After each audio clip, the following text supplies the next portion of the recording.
Bienvenue sur Teach, votre émission d'enseignement et de maturité spirituelle. Cette émission a été conçue pour faire de nous tous des disciples de Christ, capables de lui ressembler en tout point de vue. Être comme lui, parler comme lui, vivre comme lui, raisonner comme lui et courir comme lui, comme il a fait sa course ici-bas. On a commencé à parler justement de notre course en tant qu'enfant de Dieu ici-bas. Ça signifie quoi une course? Quelles sont les règles d'une course? Aujourd'hui, on va s'attarder spécialement sur l'idée de courir jusqu'au bout, courir jusqu'à la fin. Le but, la finalité, c'est quoi?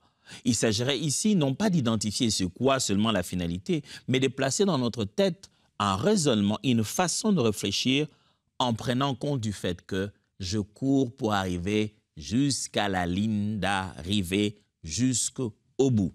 C'est quoi tout ça là? Alors, let's teach. Grandissons ensemble. Il ne suffit pas de vivre ou de naître ou de vivre sa foi chrétienne. Il faut la finir de la bonne manière. Christ est né, il a vécu exceptionnellement, il est mort, plus encore, il est ressuscité et il revient bientôt. Il apparaît ainsi pour dire, laissez pour nous tous un exemple et un modèle à suivre. Ça signifie que par sa vie, sa naissance, sa vie, sa mort et sa résurrection, Jésus a dressé pour nous un modèle à suivre. Nous devons vivre comme lui. En parlant du fait de devenir ses disciples, Jésus aimait utiliser l'expression « porter sa propre croix ». Non seulement que nous sommes nés de nouveau, nés d'esprit, non seulement que nous sommes remplis du Saint-Esprit, que l'Esprit du Seigneur est sur nous, il a voulu tellement que nos vies se ressemblent jusqu'au point de porter à notre tour notre propre croix. Pas pour dire que nous allons mourir pour nos propres péchés chacun, mais pour dire que chacun de nous a une part de responsabilité, même de douleur et de souffrance par lequel passer pour l'accomplissement de la volonté de Dieu. Alors, le modèle de vivre sa foi chrétienne est placé par Jésus-Christ et Paul parle de la vie de sa foi chrétienne comme une course. Il a pris les images de l'athlétisme et depuis le début de cette semaine, on est en train d'utiliser ces images-là, de courir, de se discipliner. Si on est un athlète, on doit se discipliner pour ce qu'on va faire. Mais si on est un athlète, on doit garder aussi le regard vers le but final. On doit être capable de fournir ses derniers efforts vers la ligne. Pour ça, on doit connaître cette ligne-là. Parce que quelquefois, vous savez, quand vous ne savez pas jusqu'où vous êtes censé aller, vous allez vous épuiser en cours de route. Combien ne se sont-ils pas épuisés à 2 doigts de l'arrivée? Il est donc bien d'être conscient de l'arrivée pour fournir les efforts appropriés. Pour ça, lisons déjà 2 Timothée chapitre 4, versets 7 à 8. 2 Timothée chapitre 4, versets 7 à 8. Il est dit « J'ai combattu jusqu'au bout le bon combat. J'ai achevé ma course. Je suis resté fidèle à ma foi. La couronne de la victoire, c'est-à-dire la justice parfaite et éternelle, est déjà préparée pour moi. Il ne me reste plus qu'à la recevoir. Le Seigneur, le juste juge, me la remettra au jour du jugement. Ce n'est pas à moi seul qu'il la donnera, mais à tous ceux qui auront porté dans leur cœur l'attente joyeuse de son avènement. » Paul aime toujours, dans sa façon de parler de courir et du prix à gagner dans la course, il aime souvent insister sur le fait qu'il ne s'agit pas de sa course personnelle, ce n'est pas seulement son prix à lui seul, il est en train de donner une image que nous tous chrétiens, comme un corps, nous courons, et l'Éternel, quand il va donner les prix, il ne le donnera pas qu'à Paul, il donnera à tous ceux qui auront couru dans l'équipe de Paul, de la manière de Paul, devrais-je dire, dans l'équipe de Jésus et de la manière de Jésus. Et ici, il dit que j'ai combattu le bon combat et j'ai achevé ma course. Là, il fait encore ce parallélisme de l'image de combattants, de soldats, de militaires ou de boxeurs. Le bon mot, c'est le pugilat, le sport qui se faisait à cette époque, qui ressemble un peu à la boxe aujourd'hui. Mais il dit, j'ai combattu le bon combat, j'ai achevé ma course. Dans Philippiens chapitre 3, verset 14. Je cours vers le but pour remporter le prix de la vocation céleste de Dieu en Jésus-Christ. Je cours vers le but. Paul dit, ça va finir un jour. Je ne cours pas seulement pour envie de courir, je cours parce qu'il y a une ligne d'arrivée. Je cours vers le but. 1 Corinthiens 9, 24 le dit aussi. Ne savez-vous pas que ceux qui courent dans les stades courent tous, mais qu'un seul remporte le prix? Courez de manière à le remporter. Il dit, quand vous courez, courez de manière à arriver à la finalité. La finalité, c'est que je dois remporter le prix. Courez en ayant en tête, dans votre conscience, la ligne d'arrivée, la finalité. Je voudrais donc aujourd'hui partager avec vous quelques vérités essentielles sur la façon de comprendre ce que signifie la ligne d'arrivée ou courir jusqu'au bout. Parce qu'après, pasteur, je pense que j'ai couru, j'en suis à bout là, j'ai couru. Je ne parle pas de ça. Je ne parle pas du fait que vous vous sentiez épuisé pendant que vous marchez, vous faites votre course dans la foi chrétienne. Je parle du point d'arrivée. Je ne parle pas de votre abandon en chemin en vous disant, pasteur, je pense que moi là, moi je suis arrivé. C'est bon, c'est bon. C'est bon, moi je suis arrivé. C'est mon point d'arrivée. Ça me rappelle une histoire. On racontait l'histoire d'un monsieur qui, vous savez, chez nous, ça arrive aujourd'hui, hein, bien avant Uber Pool, il y avait déjà des gens qui partageaient des taxis ensemble, ça existe déjà. Et chez nous, on partage de taxis ensemble, donc des personnes entrent dans le même but, dans le même taxi, et le taxi dit dans quelle direction il va, donc chacun va descendre à un arrêt et puis il va partir. Donc on ne dépose pas chacun chez lui, mais on descend à un arrêt comme si on était dans un bus. Et il y a un monsieur qui a pris un taxi tard le soir. Et il s'est rendu compte pendant qu'ils avançaient qu'il n'avait pas d'argent. Il se rend compte que, ouh là là là là là là là là, je n'ai plus d'argent dans mes poches. Et ils avançaient, ils avançaient, ils avançaient. Et il a eu cette idée. Il dit, je ne sais pas comment faire pour ne pas payer. Pendant qu'ils avançaient, il sait que, il y a un cimetière non loin de là où nous sommes en train d'aller. Tout le monde n'a pas les mêmes croyances sur les cimetières.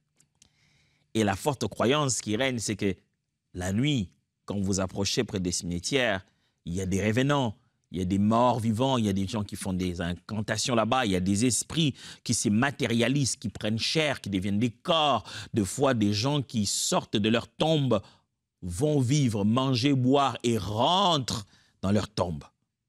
Et donc, si tu rencontres un mort vivant, ça veut dire que tu vas mourir aussi. Et donc, le monsieur s'est dit, bon, on avance. Quand on arrive en plein milieu de la route, brusquement, il dit au chauffeur, arrête-toi là. OK. Je suis arrivé. Il dit, mais monsieur, là on est en plein milieu de nulle part. Là, c'est le cimetière. Elle dit, oui, moi, je suis arrivé. Quel suspense. Il sort du taxi. Il ne paye pas. Il entre droit dans le cimetière. Mais le taximène qui crie, « Hey, monsieur, mais vous devez payer !» Il dit, « Je suis en retard. Je dois rentrer chez moi. » Le taximène s'est dit, « Non. Ce gars, il veut me jouer un tour. Il s'élève, il dit, « Non, ce n'est pas normal. » Mais tu veux dire quoi? Il s'avance, il le poursuit. Le monsieur se rend compte que non, il faut que je cours. Il se met à courir. Pendant qu'il courait, ensemble, ils sont entrés dans le cimetière. Et quelque part, en plein milieu du cimetière, quelqu'un qui crie, « Mais c'est qui là, ceux qui sont en train de courir et me dérangent? » Oh là là là là là là. Et les taximens et le filou qui voulait le mentir, ensemble, ils ont commencé à courir dans le sens inverse. Ils sont rentrés dans la voiture. Le monsieur est rentré encore dans la voiture et les taximens est allé le déposer jusque chez lui. Mais l'aventure, c'est que... Mais, vous savez, je ne parle pas du fait que vous ayez décidé de descendre de cette barque de chrétiens. Je parle du fait que cette barque, ce véhicule, cette voiture, a une destination finale. C'est quoi cette destination finale de ta course en tant qu'enfant de Dieu? Voici comment il faut comprendre ça. 1. La fin de la course n'est pas la mort, mais l'accomplissement de ta mission. La fin de la course n'est pas la mort, mais l'accomplissement de ta mission. Oh, il y a plein de preuves aujourd'hui. Vous savez, combien de gens ne sont-ils pas morts et ils vont rencontrer un témoignage en disant « Le Seigneur m'a dit, tu ne peux pas venir ici, rentre là-bas, tu n'as pas fini. » Oh, la fin de la course, ce n'est pas ta mort. Bien de gens finissent leur course brusquement parce qu'ils sont allés mourir. Alors, on s'est dit, dans tous les cas, s'il est mort, c'est qu'il a fini, c'est qu'il avait à faire sur la terre. Oh non, non, détrompez-vous. Beaucoup de gens sont morts sans avoir fini. Et ils en seront jugés. Je ne veux pas mourir, Seigneur, sans avoir fini. Je ne veux pas mourir parce que j'ai mal pris soin de moi-même, j'ai été négligent sur un détail ou un autre. Je ne veux pas mourir sans avoir fini. Jésus, à la croix de Golgotha, a fait la plus belle prière que j'aimerais un jour faire moi aussi. Tout est accompli. C'est fait. Ce qui devait être fait est fait. Le film est terminé. Le script a été respecté. Là où je devais être, j'ai été. Ce que je devais vivre, j'ai vécu. Ce que je devais subir, j'ai subi. Ce que je devais endurer, j'ai enduré. Ce que je devais vaincre, j'ai vaincu. La fin de ta course, ce n'est pas ta mort physique. Ce n'est pas que ton corps meurt. Donc ne fais pas de ta mort la finalité. Fais plutôt de ta mission la finalité. Fais plutôt de ta raison d'exister. Dieu t'a appelé pour faire quoi? Ne vis pas en attendant ta mort. Vis en allant vers ta mission. Sinon, tu n'auras aucune intentionnalité dans la vie. Tu seras en train d'attendre que la mort arrive au lieu d'aller vers l'accomplissement du but. Il y a de ceux qui meurent et de ceux qui partent. Deux choses différentes. Certains meurent parce que leur corps ne fonctionne plus, leur vie a été court-circuitée. Il y a de ceux qui ont fini leur raison d'exister sur la terre, l'Éternel le prend. Et la Bible parle d'Enoch et dit, il ne fut plus car l'Éternel le prit. Il est allé se reposer, il a fini sa course, il est allé se reposer. Je ne voudrais pas mourir, je voudrais aller me reposer d'avoir fini. Je ne voudrais pas mourir, je voudrais terminer, aller me reposer d'avoir fini ma course. Le but, la finalité, arriver au bout, ce n'est pas arriver au jour de ta mort. Arriver au bout, c'est arriver au bout de ta mission. Il y a des gens qui meurent épuisés, fatigués, mais ils n'ont pas fini ce que Dieu leur avait demandé de faire. Ils n'ont fait que reporter leur but sur la terre. Leur corps est devenu suffisamment fatigué qu'ils n'arrivaient même plus à accomplir la raison de leur existence. Leur jugement est clair. Est-ce que tu vis jusqu'à ce que tu aies ta pension et que tu te fatigues et tu meurs, ou tu vis jusqu'à ce que tu aies accompli le but de Dieu? Je préfère mourir comme Jésus, très jeune, en ayant tout fini, que d'aller mourir très vieux, en ayant même réclamé plus d'années à Dieu comme Osias, et aller mourir mal. Ouais, c'est vrai. Qu'est-ce qu'il a raconté? Il veut mourir, lui, le pasteur? Non, non. Non, c'est pas ce que je suis en train de dire. Je suis juste en train de dire que finir sa course ne signifie pas mourir. Finir sa course, ça signifie terminer sa mission.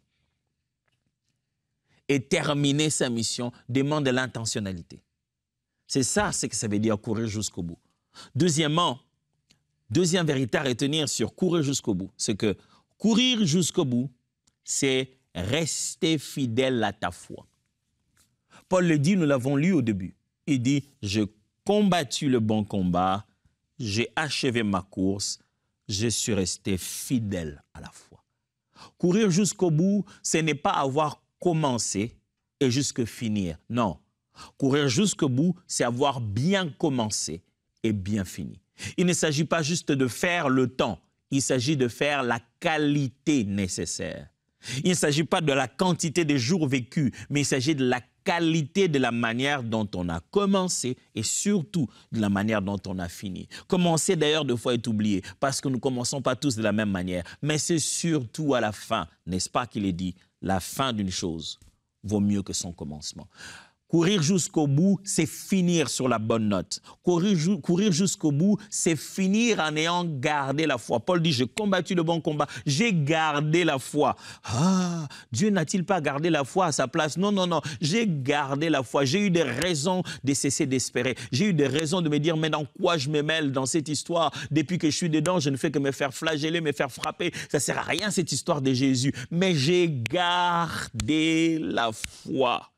Pas la foi au manger, au boire, le fait que je puisse me vêtir ou avoir un enfant ou me marier, mais je gardais la foi au fait que moi qui étais pécheur, il m'a sauvé par sa mort à la croix. Il revient bientôt pour me donner une meilleure vie et j'estime que les choses présentes n'ont aucune commune mesure avec les choses à venir. Frères, ce ne sont pas des bigoteries, nous ne sommes pas des illuminés qui sont en train de raconter des choses qu'ils ne connaissent pas. Nous sommes juste des fous qui croient que Jésus est réellement vivant. Fous pour eux, mais folie de Dieu, folie de Dieu, folie de Dieu. L'évangile qui est l'objet de notre foi.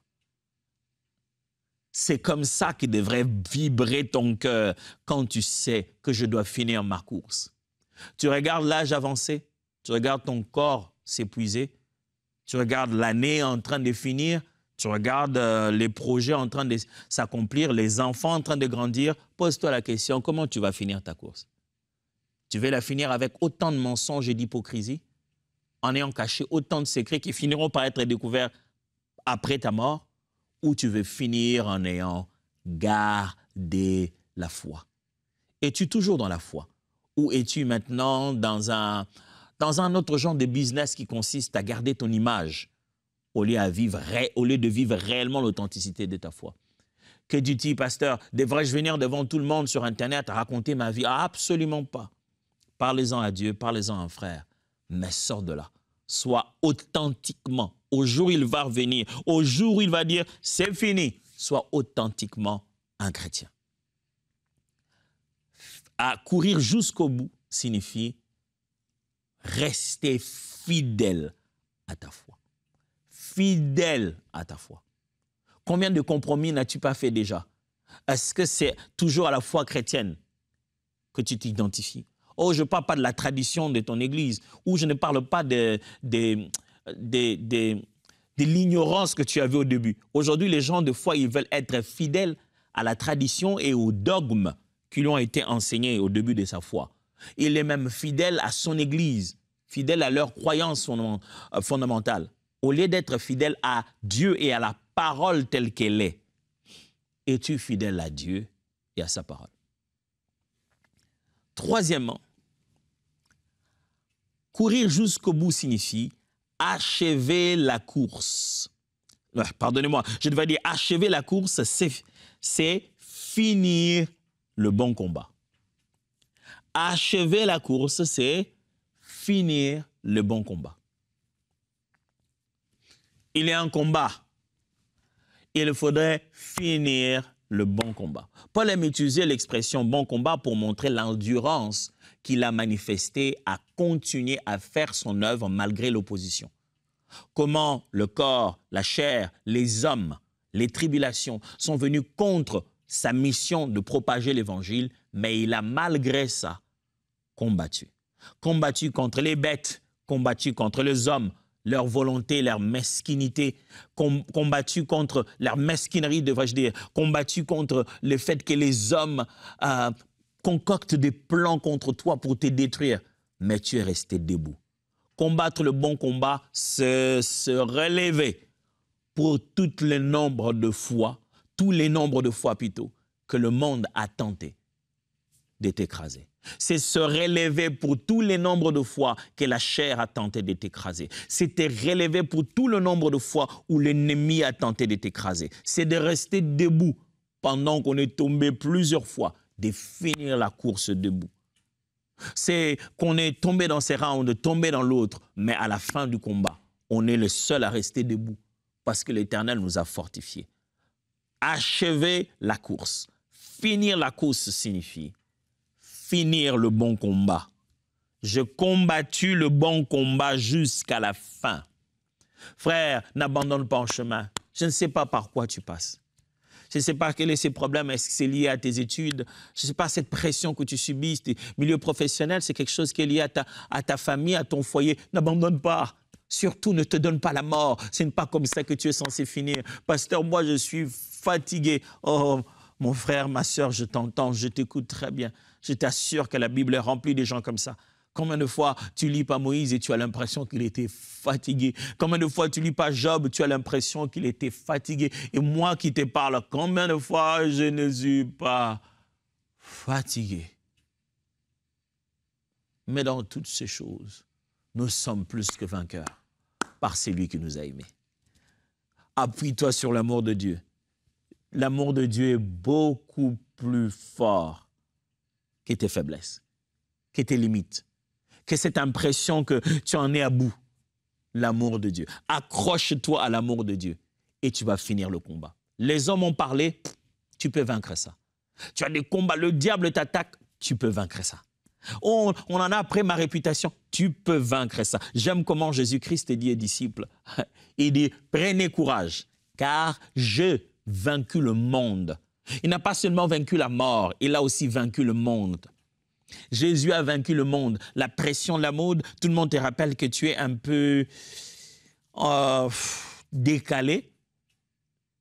Accepte de vivre décalé, mais gagne la bataille jusqu'au bout. Mon frère, nous avons un combat, ma soeur, nous avons un combat contre le monde, un combat contre la chair, un combat contre les puissances occultes et les puissances des ténèbres. Il faut finir ce combat. Finir ce combat veut dire bien identifier la raison de ma bataille, bien identifier la mission qui m'a été donnée et arriver jusqu'au bout. C'est ça, finir le combat. Résister, marcher à contre-courant, pendant que tout donne l'impression que je ne devrais pas le faire. N'est pas avoir peur d'être différent, de te tenir en marge et d'aller tout droit en plein milieu de la tempête. Résister pendant qu'elle souffle pour arriver là où le Seigneur t'a envoyé. C'est ça, finir sa course. Et enfin, courir jusqu'au bout, c'est viser la couronne de la gloire. C'est ça le quatrième point. Quatrième point, courir jusqu'au bout, c'est viser la couronne de la victoire. Quand le Seigneur veut que vous puissiez courir jusqu'au bout, il veut que nous tous, nous puissions courir jusqu'au bout. Ici, il veut simplement dire que nous devons avoir devant nous une seule chose. Regardez, la seule chose qui mérite notre attention, c'est la couronne. La couronne de la victoire. Paul dit, le Seigneur l'a déjà prévu pour moi. Il me la donnera, il la fera porter non seulement moi, mais à tous ceux qui auront cru à son événement. Frère, il y a une couronne. Il y a une couronne. Ouais, je t'assure. Il n'y a pas que YouTube, il n'y a pas que Facebook, il n'y a pas que WhatsApp, il n'y a pas que Instagram, il n'y a pas que TikTok. Il n'y a pas que des vues, il n'y a pas que de buzz ou de scandales, il n'y a pas que des communautés. Ce ne sont pas eux qui vont nous acclamer à la fin. C'est Dieu et les anges qui vont voir le jour de notre couronnement première. Bon et fidèle serviteur, entre dans le royaume. Les hommes verront aussi, les saints verront aussi, mais ce ne sont pas les réseaux sociaux qui vont nous donner notre vraie valeur. Alors, tu ne vaux pas ce que les gens disent. Tu ne vaux pas ce que les gens pensent de toi. Tu vaux ce que Dieu sait que tu es. La valeur d'un être humain n'est pas dans sa réputation, elle est dans son intégrité. J'aime ce que Billy Graham dit. La réputation, c'est ce que les hommes connaissent de toi. Et l'intégrité, c'est ce que Dieu et les anges connaissent de toi. Parce que tout ce que tu es, au fin fond de toi, ne sera pas toujours exprimé de la bonne manière au milieu des gens. Quelquefois, ils diront, je le trouve un peu orgueilleux. Hein. Quelquefois, ils diront, moi, il m'énerve. Mais ton Père qui est dans le secret, qui connaît les véritables motivations de ton cœur et qui sait pourquoi, à chaque fois tu fais ce que tu fais, pourquoi tu le fais. Vous pensez que Jésus a fini sa course en étant acclamé par tout le monde en disant que c'est l'homme, des fois on fait ça dans certains pays, on dit la personnalité la plus aimée de la population. Vous pensez que c'était ça Jésus? Non. Jésus, on le crucifie, on fait crier aux gens, crucifiez-le. Mais le Père reçoit. Il dit, bon et fidèle serviteur, visez la couronne de victoire. J'aime ce qui arrive dans la Bible. Dieu envoie un jugement. Les serpents se mettent à mordre le peuple. Et la solution, quand Moïse vient vers lui, au lieu que Dieu dise, ok, c'est bon, je comprends, je les ai pardonnés. Vous les serpents, revenez par ici. Il ne fait pas ça. La solution de Dieu n'est pas de faire disparaître les serpents. Incroyable. Hein? Wow! Pourquoi tu ne fais pas disparaître les serpents? Non, voilà sa proposition. Il dit ceci. À la place, Moïse va faire un autre serpent. Ah bon? C'est un serpent qui va résoudre le problème des serpents. Ouais, ton serpent, toi, sera différent. Fais un serpent d'airain. Tous ceux qui regarderont sur ce serpent d'airain, il dit, pose ces serpents d'airain. Littéralement, il est en train de dire à Moïse, utilise ton bâton pour poser le serpent d'airain. Et ce qu'il utilise là, c'est un peu comme si il veut dire bâtis un arbre et mets-y un serpent d'airain. Ce n'est pas seulement le mettre sur un poteau, mais c'est le mettre sur quelque chose, sur un genre d'arbre qui pourrait s'enraciner, devenir vivant et garder cette image de façon permanente. Il dit maintenant, celui qui sera mordu, lorsqu'il va regarder les serpents d'airain, il sera sauvé. Dieu, tu ne devrais pas faire disparaître celui qui nous empoisonne. Non, je vous ai trouvé l'antidote. Mes frères, le diable est encore là. Les hommes sont encore là. Ce n'est pas parce que quelqu'un t'a tellement énervé que Dieu va le faire disparaître de la terre. Mais toi, regarde le serpent d'airain. Fixe Christ, la couronne de la victoire. C'est ça qui te fera oublier la conjoncture actuelle. C'est ça qui te fera oublier les insultes et les moqueries. C'est ça qui te fera oublier tout ce qui t'arrive maintenant. Fixe Jésus et le poison en toi disparaîtra. J'aimerais prier avec vous aujourd'hui sur tout ce que nous avons appris, n'est-ce pas? Prions ensemble. Adonai, aujourd'hui, tu nous as appris ce que ça signifie de courir jusqu'au bout. Waouh! Ça signifie beaucoup de choses. On pensait que courir jusqu'au bout, c'est juste vis ta vie jusqu'au jour où tu mourras. Non. Il faut plutôt intentionnellement accomplir son but d'exister sur la terre. Et une fois qu'on l'aura fini, alors si le Seigneur veut nous prendre, il nous prendra. Je l'ai dit pendant tout au long de ce moment, je n'ai pas cessé de le répéter. Je ne vais pas mourir. Je vais finir et partir. Je ne veux pas que la mort soit la façon brusque d'arrêter ce que je fais sur la terre. Je veux plutôt que ce qui devait se faire soit fini. Et que pour me récompenser, me donner le repos en attendant son avènement, le Seigneur décide d'éteindre ce corps et prendre mon esprit à ses côtés. Je prie qu'il en soit ainsi pour chacun d'entre nous, que nous ne vivions pas pour le jour où nous mourrons, mais que nous vivions pour dire un jour que tout est accompli. Au nom puissant de Jésus. Amen. Dieu vous bénisse et voyons-nous demain.